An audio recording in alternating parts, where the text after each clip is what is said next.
Hello, everyone. My name is Frank Rivera. I'm the president of Stronger Than Sarcoidosis, and we have Susie Torres here. And thank you for coming and being part of this.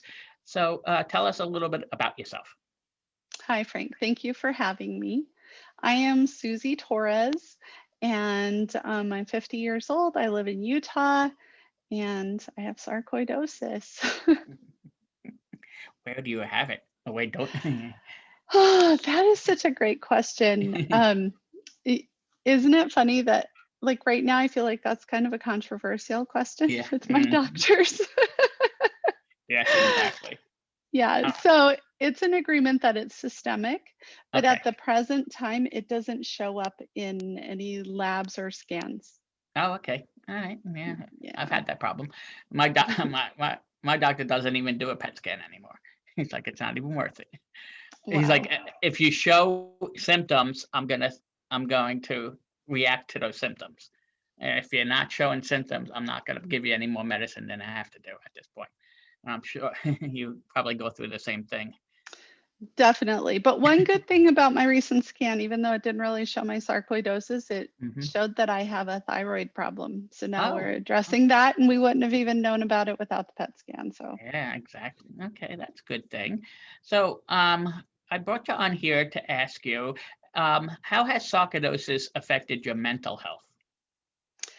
I knew you were going to ask that, and oh my gosh, it's that is such a deep question, isn't it? Yeah, it definitely Um, is. yeah.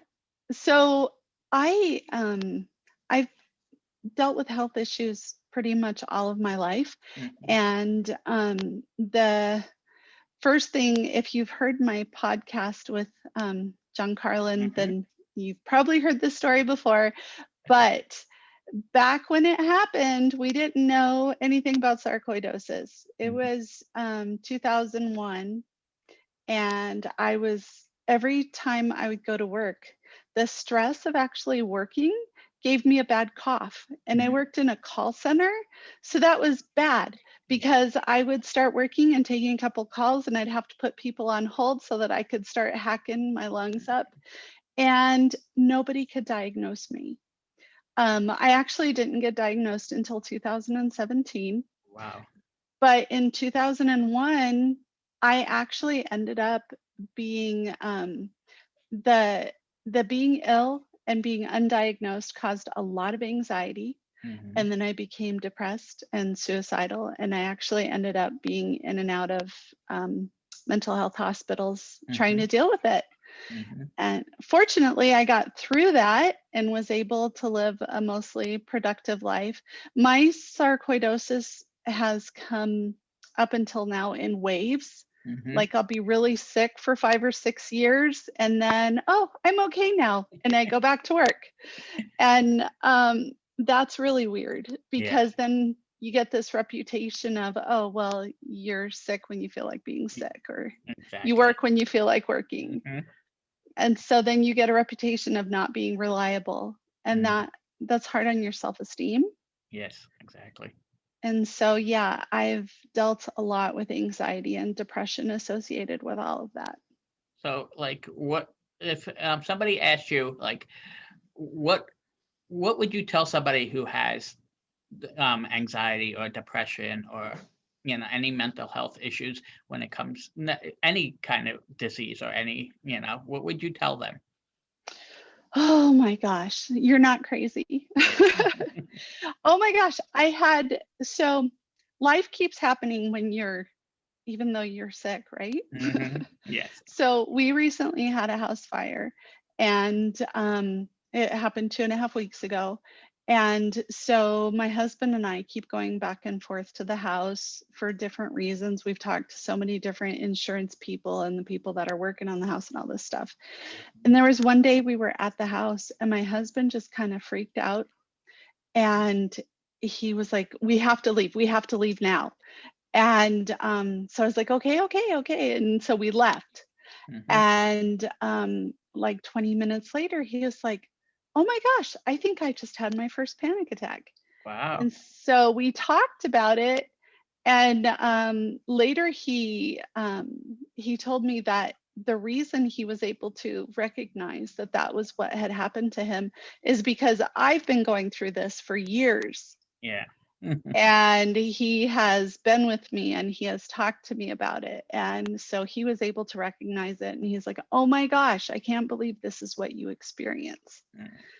So I, here's my husband, 52 years old, having his very first panic attack. Mhm. And then I have prescription medication on hand all the time because I Yes. have panic attacks several times a day. Mhm. And so it's easy to think, people will tell you, just calm down. Oh, yeah. You need to learn how to handle stress, you know, things like that that are totally not helpful, Yeah. right? Yeah, Uh, exactly. but if they've never experienced it, it's really hard for them to understand what you're going through. Mm. So how does it affect your husband? Like your, My your, panic attacks. yeah, and stuff, anxiety, depression. Oh, it's a good question. I don't know that I've asked him that. I will tell you, we've been married for almost 30 years, Oh, wow. and he's much more patient with me now than he was 30 years ago. And but you really need somebody that's patient and kind-hearted and able to go through that with you. And I don't know, I think there are some good people that aren't able to handle it. And Yeah. that doesn't mean that they're bad people. It just Mhm. means that maybe their stress level is too high that they can't hold space for you and your panic attacks, you know? Mhm. Yeah, sometimes you have to clean out your own closet before you can help somebody else. Exactly. Yeah, Yes. one of the things like I've I talked about before and is like people are afraid to go see somebody and they think they're weak because they're going to see somebody. What would you say about that? Well, my mom took me to my first therapist when I was 11. Mhm. So I've never really been able to understand that perspective. Um, I don't know, because I was just raised with it that that's what you're supposed to do. But I know my dad is from that generation Mhm. that, you're just supposed to deal with it. You Yeah. shouldn't have to talk to people about your problems. I guess I would say, if it's just like anything else, although as I'm trying to say this, I think about my father again. He doesn't like Mhm. going to see medical doctors either. Oh, okay. But but it's not, there's nothing wrong with asking for help, regardless of what the help is. Maybe for some more practical people like him, a better thing to think of is sometimes, no matter how hard you try, you just can't do your own plumbing. Yes. That toilet's going to leak, and you need a professional to come in and do it so that you don't have a leak in your bathroom, right? Yes. Mhm. And it's the same thing with your mental health. Yeah. Sometimes there's just some little nugget of advice that you need someone else to give you in order to get over that hump. And one of the things I always say is it doesn't always have to be a counselor. It could be just somebody that that you can who might even be able to like I always say, like, for me, Diana always knows when I need to get snapped out of it, where I'm just like, instead of, she lets me have my time of when I'm really feeling down. But then there's like a certain amount of time, it's like, all right, you need to snap out of it because this is not doing any good for you at this point. So you need that person at times as well, don't you think?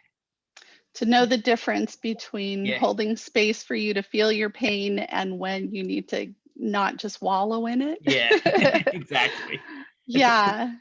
I always have the thing is like and it's funny because I always say you have two choices in life. You could take your disease and go into your corner and die, or you could fight it. But there's times you just can't fight it, and it's just times where like I'm big on talking to men about it. It's it doesn't make you weak. I know men are supposed to be strong. You handle it, deal with it. That's Yes. always been the whole way of life. And I mean, when I was a kid, that was what I was told. Just like you said, just deal with it. But um, my saying is, you know what, it doesn't make you weak to see somebody, actually makes you strong to acknowledge that you need that help. Because Absolutely. And there are different reasons for doing it also. Mhm, It's like another example with my husband. Because of my fragile mental health, I mhm, can't always hold space for all of his issues. yeah, And like he needs to vent because he's upset about something or something's bothering him. And I am in such an anxious state, I can't always handle that. And mhm, some, I guess talking about it, I have a little bit of guilt about that.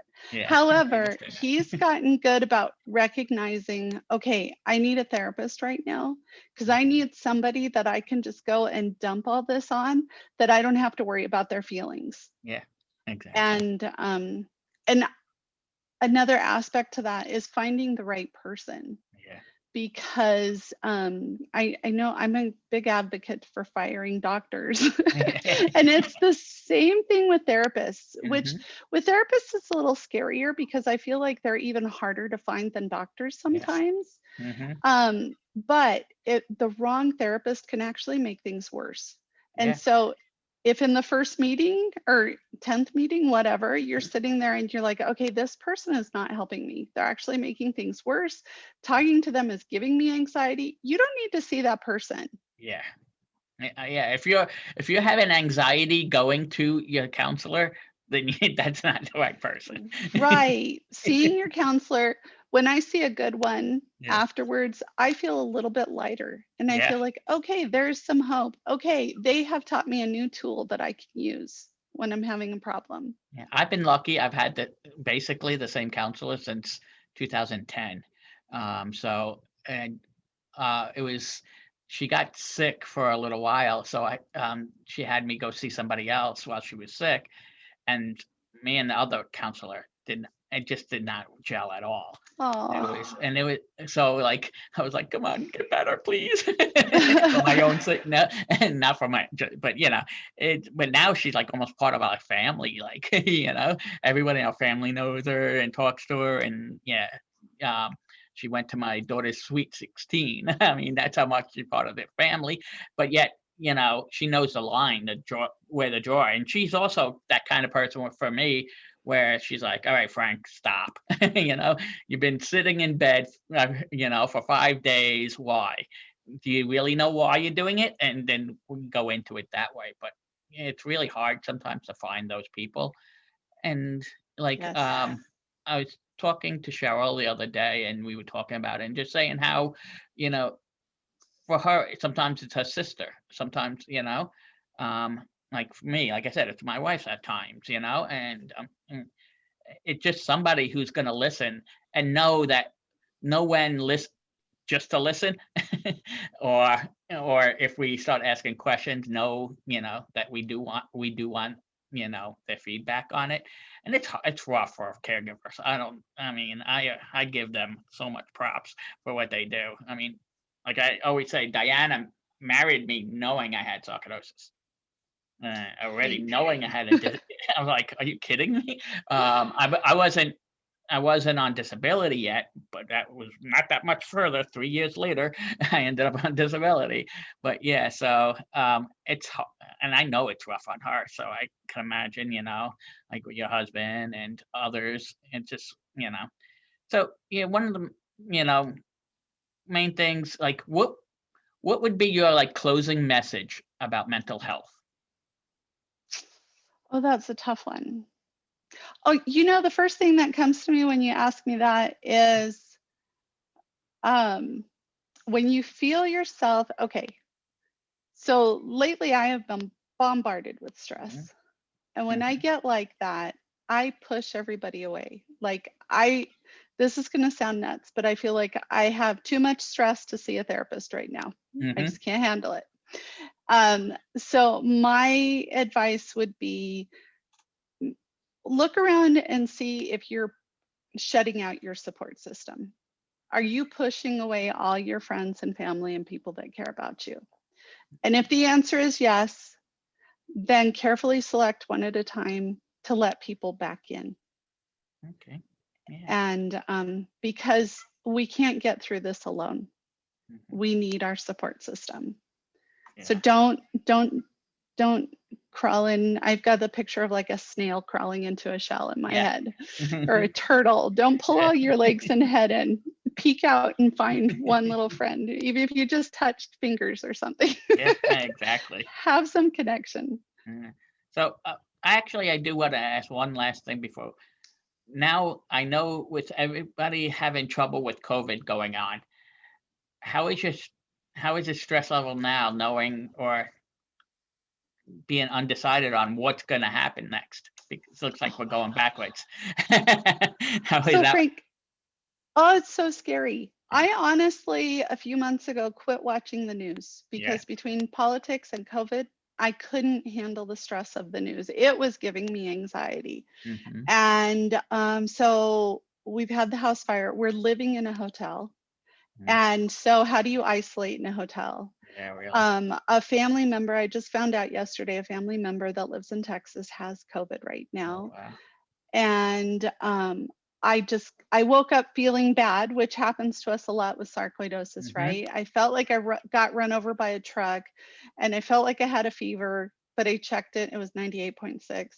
And Hmm. so, of course, the first things you start thinking of, do I have COVID? Well, Uh-huh. if I have COVID, I have to take my dogs out and walk them every 2 hours, so they can go to the bathroom, Hmm. because we live on the third floor of a hotel. How on earth do you isolate? Do I just go out and expose everybody? And I just had to stop thinking about it because I was spiraling. Hmm. And my home health nurse came today to hook me up for my Okay. fluids. And Hmm. I talked to her about it. So I guess that talked to a friend. Yep. And she's like, no, Susie, these are your normal symptoms. You don't have COVID. And but yeah, it does stir up new worries. It's like, is Yeah. it safe to let the maid service come in my hotel room? Yeah. Um, Nobody else is wearing a mask, but my husband and I are wearing our masks all the time. My family member that just recently got COVID was vaccinated, and we are Mm. vaccinated. And so it's like, oh my gosh, the vaccine was given us a false sense of security. So we start spiraling again. So you just Yeah. have to calm yourself down, do what you can do, control what you can control. We still have to live our lives, right? Hmm. Yeah. And so, yeah. Yeah, that's my whole feeling about this right now is I can't control what other people do. I can't control, what this COVID is going to do. So all I can do is know that I wear my mask. I've gotten my shot. I went like I've been I've had the vaccine since March. My second shot was in March. So I was like, as soon as they let me, I was going. And I even talked to my doctor about because of me being so immune suppressant. But my doctor was like, you have to. I mean, he's like, to me, it's a no brainer. But yeah, so it is definitely, I know it's been hitting me back and forth, going back and forth on it. But like, I mean, like you said, you got to live life. I mean, everybody Yes. else is too. So, and like, I love the telehealth visits, but I don't love them because you can't tell like from this if I'm swelling up. How are you gonna tell? And especially with sarcoidosis, Yeah. you know how that is. So I You love it. know, Yeah. another thought on that is that we're so quick to judge each other. Like, Hmm. oh no, they're not wearing a mask, or Yeah. oh, look at that person wearing their mask. I've seen both attitudes, Yeah. Hmm. and so I am a strong advocate of vaccinations and wearing a mask. Hmm. However, I have a friend that because of sexual abuse and trauma she's Hmm. experienced, she can't wear a mask. It gives her a Yeah. panic attack. Hmm. I have another friend that won't get vaccinated because she's got such a severe fear of needles. Okay. And so while we're going around, try not to judge everybody Yeah. around you, because that's going to give you more anxiety. Just remember, we're all having our own struggles. If they're not wearing a mask, maybe they have their own reasons. If they're Hmm. not vaccinated, maybe they have their own reasons. You make your personal choices and stick to them. Yeah. I And agree. we all just do the best we can. Yeah. Exactly.